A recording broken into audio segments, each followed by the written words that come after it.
Hi అండి అందరికీ. మీరందరూ ఎలా ఉన్నారు? నేనైతే చాలా బాగున్నానండి. ఈరోజు మనం చికెన్ ఫ్రై చేసేద్దామండి. చికెన్ ఫ్రై గుమ్మ గుమలాడుతూ ఎంతో రుచిగా ఉంటదండి. అంత టేస్టీగా ఉంటది. ఇంకా నేను చేసే ఈ చికెన్ ఫ్రై గొప్ప రెస్టారెంట్‌లో కూడా మించిపోయి ఉంటదండి. అంత అద్భుతంగా ఉంటదనమాట. మరి ఈ కర్రీ గురించి మనం ఇంకొంచెం సేపు మాట్లాడుకుందామండి. ఈ చికెన్ ఫ్రై మామూలుగా ఉండదు. ఎవ్వరైనా లొట్టలేయాల్సిందే. స్పెషల్ మసాలాతో తయారు చేసిన ఈ చికెన్ ఫ్రై అద్భుతంగా ఉంటదండి. చికెన్ ఫ్రై ఈజీగా అద్దిరిపోయేలాగా రుచిగా చేయాలంటే నేను చెప్పినట్లు చేయండి. సండే నాన్ వెజ్ వంటకాలతో గుమగుమలాడిపోద్ది కదండీ ప్రతి ఇంట్లోనూ. ఏదో ఒక నాన్ వెజ్ వంటకం ఉంటది కదండీ! రకరకాల వెరైటీలతో నాన్ వెజ్ వండేసి హాయిగా ఆరగిస్తూ ఉంటారు. అయితే ఒక్కసారి ఈ చికెన్ వేపుడు ట్రై చేసేయండి. సూపర్ ఉంటది. వేడి వేడి అన్నంలోకి ఈ చికెన్ ఫ్రై వేసుకొని తింటే వేరే లెవెల్‌లో ఉంటది. ఒక్క ముక్క కూడా వదలకుండా తినేస్తారండోయ్! ఈ వంటకాన్ని సాయంత్రం పూట స్నాక్ లాగా తినవచ్చు. చపాతీ కాంబినేషన్‌లో అయితే అద్దిరిపోయిద్దంతే. చిన్న పిల్లల దగ్గర నుంచి పెద్దవాళ్ళ దాకా ఇష్టపడి మరీ తినేది ఈ చికెన్ ఫ్రై. మరి ఈ చికెన్ ఫ్రై ఎలా వండాలి? ఎలా తయారు చేయాలి అన్నది నేను మీకు చాలా వివరంగా చెప్తానండి. ఎక్కడ కూడా స్కిప్ చేయకోకుండా లాస్ట్ వరకు చూడండి. చూడడమే కాదండి, ఒక్కసారి ఇంట్లో కూడా ట్రై చేసేయండి ఈ కర్రీని. సూపర్‌గా ఉంటది. ఓకేనండి. చూస్తున్నారు కదండీ నా వీడియోస్ గనుక మీకు నచ్చినట్లయితే ప్లీజ్ అండి సబ్స్క్రైబ్ చేయండి, లైక్ చేయండి, షేర్ చేయండి. ఇలాంటి మరెన్నో వీడియోస్ మీ ముందుకు తీసుకొస్తూనే ఉంటానండి. మన ఈ లక్కీ కుకింగ్ తెలుగు ఛానల్‌ని మీరు సపోర్ట్ చేయండి. ఇప్పటి వరకు కూడా సపోర్ట్ చేసిన ప్రతి ఒక్కరికి థాంక్ యూ అండి. మరి ఈ కోడి మాంసంలో ఆరోగ్య ప్రయోజనాలు కూడా ఉన్నాయండోయ్! అవేంటో చూసేద్దాము.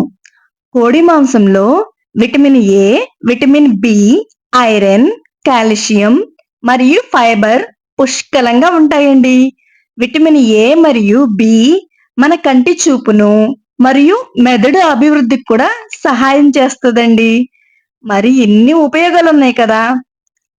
అప్పుడప్పుడు అంటే డైలీ తినగూడదండోయ్! చికెన్ అనేది డైలీ తింటే వేడి చేస్తది. అప్పుడప్పుడైతే తింటే మంచిదేనండి. చికెన్ ప్రియులైతే ఉన్నారు కదండీ! వాళ్ళైతే రోజుకి ఒక 50 గ్రాముల వరకు తీసుకోవచ్చండి. అంత ప్రాబ్లమ్ ఏం కాదు. సరేనండి మరి. ఈ చికెన్ ఫ్రైకి కావాల్సిన పదార్థాలేంటో, అది ఏ విధంగా తయారు చేయాలో మనమైతే ఇప్పుడు చూసేద్దామండి. నేనైతే కేజీ చికెన్ తీసుకున్నానండి.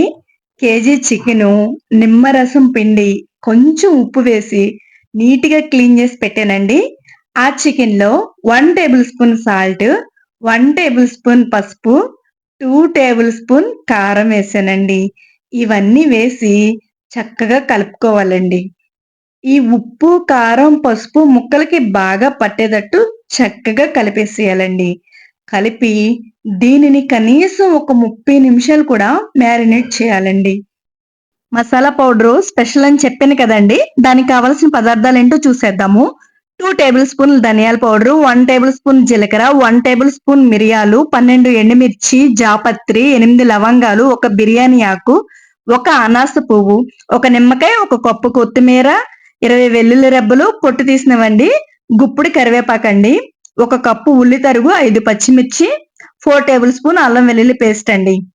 పాన్ పొయ్యి మీద పెట్టి వేడి చేసి, అది వేడైన తర్వాత నేనిందాకడ చెప్పిన మసాలా దినుసులన్నీ కూడా ఆ పాన్‌లో వేసేసి, ఫ్లేమ్ అనేది బాగా లోలో పెట్టుకొని చక్కగా వేయించుకోవాలండి.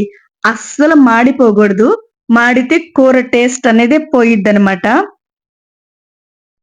ఈ విధంగా ఈ మసాలాలన్నీ కూడా చక్కగా వేయించి, అవి వేగిన తర్వాత ఒక ప్లేట్‌లోకి తీసుకొని చల్లారబెట్టాలండి. చల్లారబెట్టిన తర్వాత మిక్సీ జార్‌లో వేసి మెత్తని పౌడర్ అనేది మనం పట్టుకోవాలండి. చూస్తున్నారు కదా! చక్కగా వేగిపోయింది. చల్లారిన తర్వాత నేను మిక్సీ పట్టిన పౌడర్ అండి. పౌడర్ అనేది ఇదిగో ఈ విధంగా వచ్చిందండి. ఆ తర్వాత వెల్లుల్లిపాయలు కూడా కచ్చా పచ్చాగా ఈ విధంగా మనం దంచాలండి. ఆ తర్వాత నిమ్మకాయని 2 బద్దలుగా కట్ చేశాను. తర్వాత స్టవ్ వెలిగిచ్చి బాణీ పొయ్యి మీద పెట్టానండి. బాణీ పొయ్యి మీద పెట్టి బాణీ అనేది కొంచెం హీట్ అయిన తర్వాత నేను 8 టేబుల్ స్పూన్లు ఆయిల్ వేసానండి. ఈ ఆయిల్ అనేది మరింత హీట్ అవ్వాలండి. బాగా హీట్ అయిన తర్వాత సన్నగా కట్ చేసిన ఉల్లి తరుగు కూడా వేసేసానండి. ఉల్లి తరుగు వేసి చక్కగా కలియబెట్టుకుంటున్నానండి. ఈ ఉల్లిపాయ వేగడానికి కాస్త టైం అనేది తీసుకుంటది. ఈ ఉల్లిపాయలు ఎప్పుడు కూడా గోల్డెన్ బ్రౌన్ కలర్ వచ్చేంత వరకు కూడా వేయించుకుంటే కూర టేస్ట్ అనేది బావుంటదండి. చూస్తున్నారు కదా! ఇదే విధంగా చక్కగా మధ్య మధ్యలో కలుపుకుంటూ వేయించుకోవాలండి.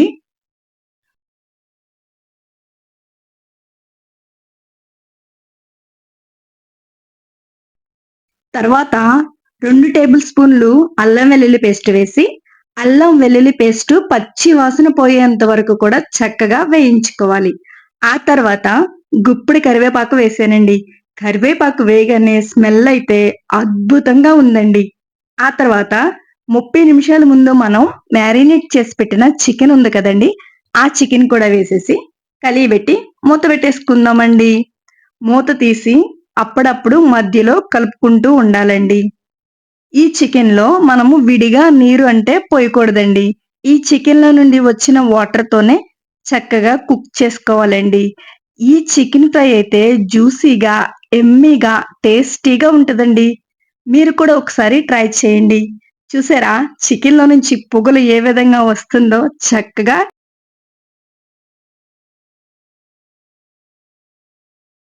ఫ్లేమ్‌ని లోలో పెట్టుకొని ఫ్రై చేసుకోవాలండి. మధ్య మధ్యలో మూత పెడుతూ, తీస్తూ, కలుపుతూ ఉండాలండి. ఒకసారి తీసి చూద్దామండి. చూసారు కదండీ! వాటర్ అనేవి బాగా వచ్చినియండి కర్రీలో నుండి. మరొక్కసారి కలియబెడుతున్నానండి. కలియబెట్టిన తర్వాత మనం ముందుగా ప్రిపేర్ చేసి పెట్టుకున్న మసాలా ఉంది కదండీ! ఆ మసాలాని 50% మాత్రమే వేసానండి. ఈ వాటర్‌లో ఆ మసాలా చికెన్ ముక్కలకి చక్కగా పట్టి ఉడుకుతుందండి. ఈ వాటర్ అంతా ఇంకిపోయే వరకు కూడా చక్కగా మనము ఫ్లేమ్ అనేది లోలో లేదా మీడియంలో అడ్జస్ట్ చేసుకుంటూ కలియబెట్టుకోవాలండి. చూస్తున్నారు కదా! ఈ విధంగా కలియబెడుతూ ఉండాలి. కలియబెట్టేటప్పుడు కాస్త జాగ్రత్తగా అంటే ముక్క విరిగిపోకుండా, నలిగిపోకుండా చక్కగా పర్ఫెక్ట్‌గా కలియబెట్టుకోవాలండి. ఆ విధంగా కలియబెడితే కూర చూడ్డానికి చాలా బావుంటదనమాట. ఈ కర్రీ అనేది ఎక్కువ ప్రాసెస్ ఏంటి అంటే గనక ఈ కలిపే విధానంలోనే ఉంటదండి. కూర టేస్ట్ మొత్తం కూడా. దగ్గర దగ్గర ఇది ఒక హాఫ్ అన్ అవర్ ప్రాసెస్ అండి. ఆ కలియబెట్టడం, వాటర్ అంతా ఇంకిపోవడము, ఆ చికెన్ పీసులకి ఈ మసాలా మొత్తం పట్టడము, ఈ ప్రాసెస్ అంతా కూడా ఒక హాఫ్ అన్ అవర్ పట్టిద్దండి. ఆ తర్వాత మిగిలిన ఇంకో 50% మసాలా ఉంది కదండీ! అది కూడా ఏసేసాను. చూస్తున్నారు కదా! వాటర్ అంతా ఇంకిపోయిందండి. చక్కగా ఫ్రై చేసేసాను. ఈ విధంగా చక్కగా ఫ్రై జేసుకోవాలండి. కలర్ కూడా మారిపోయింది కదండీ! చూడ్డానికి భలే ఉంది. నాకైతే భలే నచ్చేసిందండి. అంతే కాదండి, ఈ కూర నేను 3, 4 టైమ్స్ చేశానండి. చాలా అంటే చాలా బావుంటదండి ఈ ఫ్రై.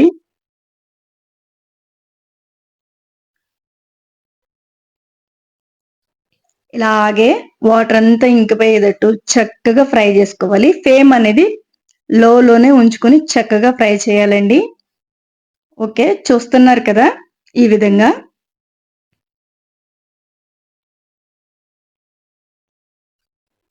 చికెన్‌లో నుండి ఆయిలు సెపరేట్ అవుతుందండి. ఆయిల్ అనేది సెపరేట్ అయిందంటే ఉప్పనేది చక్కగా సరిపోయిందనమాట. ఓకేనండి. ఆ తర్వాత మళ్ళీ ఇంకొంచెం కరివేపాకు వేసానండి దానిపైన. ఈ కరివేపాకు ఇలా వెయ్యాల్సిందేనండి. ఇలా వేస్తేనే ఈ ఫ్రై కర్రీకి అద్భుతమైన టేస్ట్ అనేది వచ్చిద్దండి. సూపర్‌గా ఉంటదనమాట. అద్దిరిపోయిద్ది అంతేనండి. చూడ్డానికి కూడా భలే కలర్‌ఫుల్‌గా ఉంది కదండీ! ఆ తర్వాత 5 పచ్చిమిరగాయలు, ఆ పచ్చిమిరగాయల మధ్యలో చిన్న ఘాటు పెట్టానండి. ఘాటు పెట్టి ఈ కర్రీలో వేసాను. ఆ తర్వాత మనం కచ్చా పచ్చాగా నూరి పెట్టుకున్న వెల్లుల్లిపాయ ఉంది కదండీ! ఆ వెల్లుల్లిపాయ కూడా ఈ టైంలోనే వెయ్యాలండి. అస్సలు టేస్ట్ అనేది భలే ఉంటదో తెలుసా? ఈ విధంగా పర్ఫెక్ట్‌గా వేసుకోవాలండి. ఏది ఎప్పుడు ఎలా వెయ్యాలో అలా వేస్తేనే కూరనేది సూపర్‌గా ఉంటదండి. మీకు ముందే చెప్పా కదండీ! ఈ కలిపే ప్రాసెసే మరీ ఎక్కువండి. కాస్త విసుగు చెందకోకుండా వండుకోండి. అబ్బా! సూపరుంటదిలే కర్రీ మాత్రం. ఓకేనండి. మీరు కూడా ఒకసారి ఈ కర్రీని ఇంట్లో ట్రై చేసేయండి. తిని ఎలా ఉందో ఏంటో నాకు కామెంట్ చేసేయండి.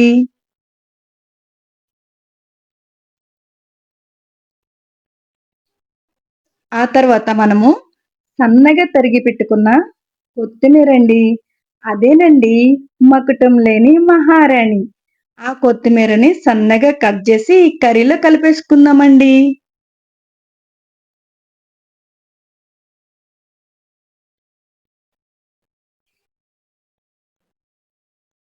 ఇలా కలిపి ఒక 2 మినిట్స్ కలుపుకోవాలి. తర్వాత ఒక 10 మిరియాలండి పౌడర్ చేసుకోవాలి. ఆ మిరియాలు ఈ టైంలో వేసుకోవాలండి. ఆ మిరియాలేసేపట్లకి కూరకి మంచి ఫ్లేవరొస్తదండి. ఇంకా లాస్ట్ ఫైనలు మనం ఒక నిమ్మకాయ తీసుకున్నాము గదండీ! ఆ నిమ్మకాయ జ్యూస్ మొత్తం గూడా వేసేద్దాము. వేసేసి మరొక్కసారి కలియబెట్టేసుకుందాం. అంతేనండి. ఎంతో టేస్టీ అయిన, యమ్మీ అయిన చికెన్ ఫ్రై రెడీ అయిపోయిందండి. మీరు కూడా ఏవండో మళ్ళీ మళ్ళీ చెప్తున్నాను కదండీ! మీరు కూడా ఒకసారి ట్రై చేసేయండి. మీరు గాని ఒక్కసారి ట్రై చేసారా పదే పదే వండుతారండి. అంత బావుంటదనమాట. ఆ తర్వాత ఒక సర్వింగ్ బౌల్ తీసుకొని, బౌల్‌లో చక్కగా సర్వ్ చేసేసుకోవడమేనండి. అంతేనండి. రెడీ అయిపోయింది చికెన్ ఫ్రై. ఇది అన్నంలోకి, సైడ్ డిష్‌లోకి, బిర్యానీలోకి, చపాతీల్లోకి సూపర్‌గా ఉంటదండి. మీరు కూడా ట్రై చేసేయండి.